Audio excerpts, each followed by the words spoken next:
یہ فلسفہ جو ہے نا سورہ زمر میں بیان ہوا ہے، آیت نمبر 7۔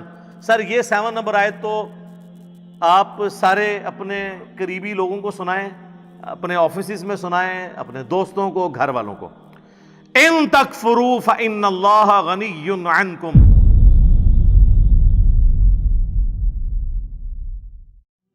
اکثر لوگ پوچھتے ہیں توبہ کا طریقہ کیا ہے، کون کون سے بڑے بڑے گناہ ہیں اور چھوٹے گناہوں کے بارے میں کیا ہے۔ تو توبہ تو میں نے آپ کو بتا دیا کہ توبہ یہ ہے کہ اپنی اصلاح کرنی ہے۔ اس کو میں دنیاوی مثال سے آخر میں سمجھا دیتا ہوں، پھر آگے چلتے ہیں۔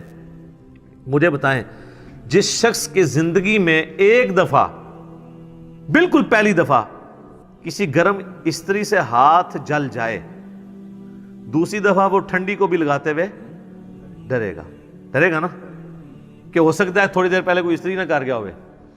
اس لیول کا ڈر جب آپ کا کسی گناہ کے بارے میں آئے گا نا دوبارہ کرتے ہوئے، تو آپ سمجھ لیں آپ نے توبۃ نصوحا کر لی ہے۔ یا ایھا الذین آمنوا توبوا الی اللہ توبۃ نصوحا، ایسی توبہ کرو جو آگے کو نصیحت ہو جائے۔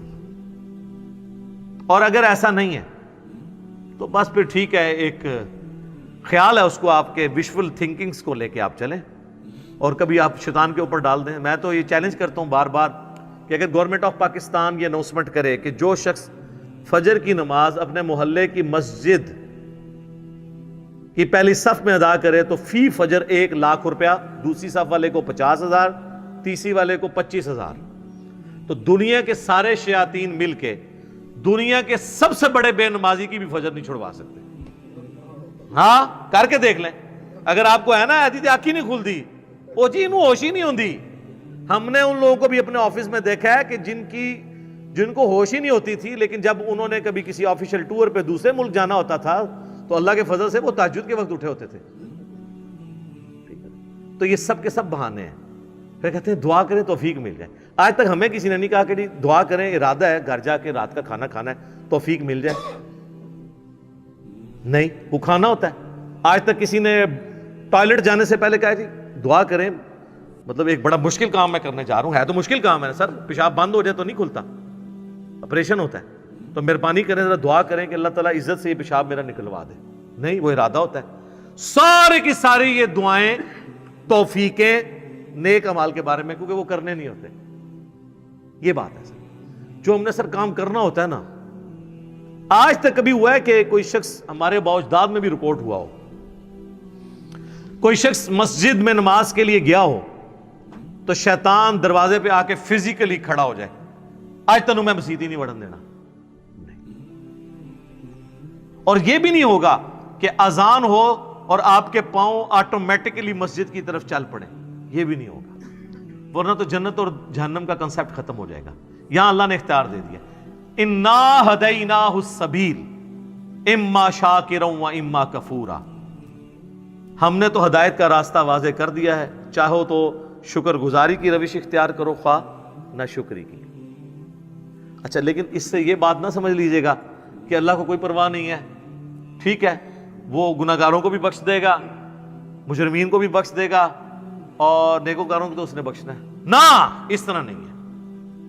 اور اکثر لوگ کہہ رہے ہوتے ہیں او جی اللہ نے ساڑی نمازہ نہیں چاہیے دیا، استغفر اللہ۔ یہ بات آپ کیوں بولتے ہیں؟ یہ آپ کس کو بول رہے ہوتے ہیں؟ مطلب میری نماز تو نہیں کو پڑھ رہا نا، تو مجھے کیوں سنا رہے ہو؟ جس کی پڑھ رہے ہو اس کو سناؤ، اللہ کی پڑھ رہے ہو۔ تو اللہ نے کب کہا ہے کہ مجھے تیری نمازیں چاہیے؟ کہیں کہا ہے؟ اللہ کہتا ہے تمہیں تمہارے لیے نمازیں چاہیے، اللہ نے تو کبھی کہا ہی نہیں کہ مجھے چاہیے۔ اس فلسفے کو اللہ تعالیٰ نے سورہ الزمر میں بیان کیا ہے، مسئلہ تقدیر بھی حل کرنے والی یہ آیت ہے، اور سارے مسئلے، یہ اکثر لوگ کہتے ہیں نا جو کچھ ہو رہا ہے نا جی اللہ کی مرضی سے ہی ہو رہا ہے جی، یہ اکثر آپ سنتے ہوں گے کہ دنیا میں جو کچھ ہو رہا ہے نا جی اللہ کی مرضی سے ہو رہا ہے۔ نہیں سر، ایسے نہیں ہے، اللہ کی مرضی سے نہیں ہو رہا، اللہ کی اجازت سے ہو رہا ہے۔ اللہ کی مرضی ہے یہ کہ لوگ زنا کریں، اجازت ہے کہ کر لو، یہ نہیں ہوگا کہ جسم پہ فالج گرے، لیکن آخرت میں چھوڑوں گا نہیں۔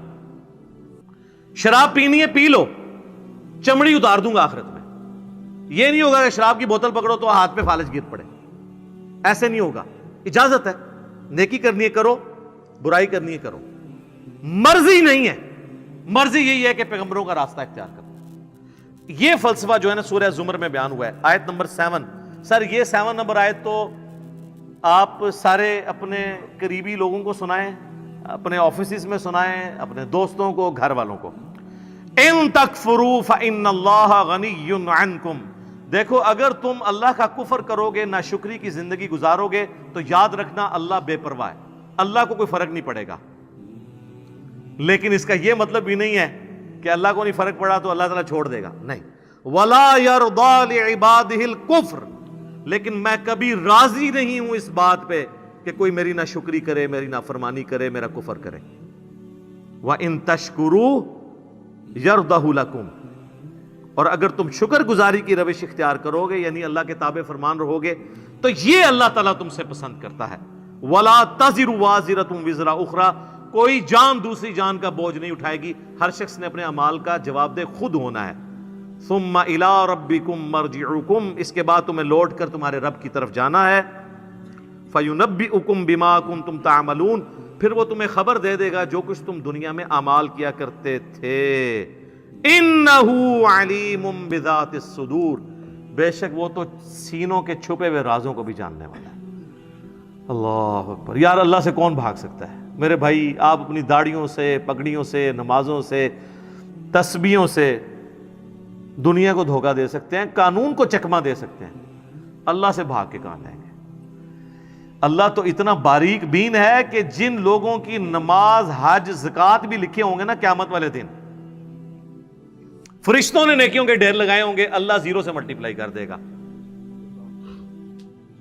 اللہ سے بڑا ڈر لے سر، اللہ بڑا ڈاٹا جائے۔ ہاں اللہ والے بن جاؤ تو اللہ سے زیادہ کوئی شفیق نہیں ہے، لیکن اللہ کے نافرمان ہیں تو سر اللہ بڑا ڈاٹا جائے۔ مسلم شریف میں حدیث ہے، سب سے بڑی 3 نیکیاں کون سی ہو سکتی ہیں؟ تینوں نیکیوں کے بارے میں نبی علیہ السلام نے کہا کہ یہ کرنے والا بھی جہنم میں چلا جائے گا۔ نمبر 1 آپ نے فرمایا قیامت والے دن اللہ تعالیٰ ایک شہید کو اٹھائے گا اور پوچھے گا میں نے تجھے اتنا کچھ دیا، اچھی صحت دی، تو نے میرے لیے کیا کیا؟ وہ کہے گا یا اللہ جان سے قیمتی کون سی چیز تھی تیرے لیے دے دی؟ تو اللہ تعالیٰ فرمائے گا تو نے جان اس لیے دی کہ لوگ تجھے بہادر کہیں، تو دنیا نے تیری بڑی تعریف کی، تو دنیا سے اپنا اجر لے چکا ہے، میرے ہاں کوئی اجر نہیں، اوندھا منہ کر کے جہنم میں۔ فرشتوں نے اسے شہید لکھا ہوا ہے، اللہ نے کہا نا، آپ اپنی نیکیوں سے فرشتوں کو بھی دھوکہ دے سکتے ہیں، فرشتے تو ظاہری مال کو لکھیں گے، ہاں جی یہ ہے، تو یہ حساب کتاب تو بس اس خانہ پوری ہے، اصل میں تو اللہ تعالیٰ خود حساب کرنے والا ہے۔ اللہم حاسبنی حسابا یسیرا، آمین۔ پھر اللہ تعالیٰ ایک سخی کو بلائے گا کہ اتنا مال دیا تھا تو نے کیا کیا؟ وہ کہے گا یا اللہ جو بھی مجھے جگہ ملتی تھی نا کہ یہاں پہ تو نے خرچ کرنے کا کہا، میں نے کوئی جگہ نہیں چھوڑی کہ وہاں پہ خرچ نہ کیا ہو۔ اللہ تعالیٰ فرمائے گا تو نے اس لیے خرچ کیا کہ لوگ تیری تعریف کریں کہ یہ بڑا سخی ہے، تو دنیا میں تیری بڑی تعریف ہوتی تھی، میرے ہاں تیرے لیے کوئی اجر نہیں ہے، اوندھا منہ کر کے جہنم میں۔ پھر قرآن کے قاری کو بلایا جائے گا، اللہ تعالیٰ کہے گا میں نے تجھے قرآن دیا تھا، تو نے میرے لیے کیا کیا؟ کہے گا یا اللہ میں نے اتنے لوگوں کو قرآن سکھایا، قرآن کی تعلیم دی۔ اللہ نے فرمایا یہ اس لیے کہ لوگ تجھے قاری کہیں، تو دنیا میں تیری بڑی تعریف ہوئی، تیرے نام سے پہلے بھی 8 دمیں ہوتی تھی، بعد میں بھی 10 دمیں لگتی تھی، یہ میں اس کی تشریح کر رہا ہوں۔ پھر لوگ کہتے ہیں نہیں دیسی تو لکھے ہی نہیں سی ہوا، دیسی اتنا کوئی نہیں لکھا ہوتا، وہ آپ کڑنا ہوتا ہے بچوں، کیونکہ قرآن پرانا نہیں ہوتا۔ قرآن اگر نبی اسلام کے زمانے میں بات ہو رہی ہے نا سورۃ الانفال میں کہ اپنے جو گھوڑے ہیں وہ جہاد کے لیے تیار رکھو، تو آج گھوڑوں کو ہم میزائل میں اور ایئر کرافٹس کی فارم میں اس کو ترجمے اور تشریح میں بیان کریں گے، ہمیں یہ کوئی گلا نہیں کرے گا یہ قرآن میں گھوڑے لکھا سی تسی یہ کیوں بیان کیتا ہے؟ تو تسی کھوتے نہ بنو، اپنی عقل بھی استعمال کرو، وہ تو ڈاکٹرن ہوتی ہے۔ اللہ تعالیٰ اس کو اوندھا منہ کر کے جہنم میں پھینکے گا۔ سر ان 3 بڑی نیکیوں سے بڑی کو نیکی کسی کو پتا تو مجھے بتا دے، شہادت سے بڑی کوئی نیکی نہیں ہے، سب سے قیمتی چیز اللہ کو دے دینا، جان، اللہ کی راہ میں مال لوٹانا، قرآن میں نماز کے ساتھ آلموسٹ ہر جگہ انفاق فی سبیل اللہ کا حکم آیا۔ اور تیسرا قرآن کی تعلیم، وہ تو سر بخاری میں حدیث ہے تم میں سب سے بہتر وہ جو قرآن سیکھے اور سکھائے۔ ان 3 نیکیوں سے بڑی کو نیکی پاسبل نہیں ہے، لیکن 0 سے ملٹیپلائی، کیونکہ اللہ کے لیے نہیں کی، مسند احمد میں حدیث ہے جس نے دکھلاوے کے لیے روزہ رکھا اس نے شرک کیا، جس نے دکھلاوے کے لیے نماز پڑھی اس نے شرک کیا، اور جس نے دکھلاوے کے لیے صدقہ کیا اس نے شرک کیا. کی نیکی ہو گیا شرک. یہ کیا بات ہوئی؟ نماز کیسے شرک ہو گئی؟ نماز تو اللہ کی ہوتی ہے، پڑھی بھی اللہ کے لیے لیکن دکھانے کے لیے کسی کو. ہمارے ایک ایکس پریزیڈنٹ تھے نا، مجھے ان کی پالیسی سے تو بہت اختلاف ہے، جنرل ضیاء الحق، لیکن ایک مذہبی آدمی تھے. ان کی وجہ سے ہماری فوج کے اندر کافی ریفارمز آئیں، اور یہ بہت بڑا احسان ہے ان کا پاکستانی فوج کے اوپر، ورنہ ان سے پہلے کی فوج اور آج کی فوج میں بڑا فرق ہے.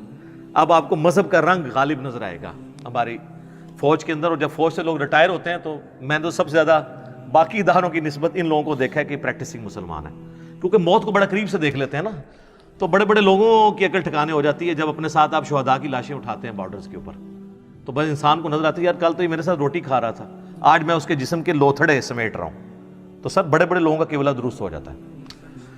تو جنرل ضیاء الحق صاحب چونکہ نمازی تھے بڑے پکے، تو ان کے ساتھ جو لوگ ہیں نا انہوں نے مجھے بتایا کہ جب وہ نماز جاتے تھے لوگ بغیر وضو بھی ساتھ پیچھے کھڑے ہو جاتے تھے، کیونکہ وہ نماز پڑھنے کا تو موڈ نہیں ہوتا تھا، اور وضو تو ایک تردد ہے نا، اور وضو کسی کا چیک تو نہیں ہو سکتا سونگ کہ اس کا وضو ہے یا نہیں ہے.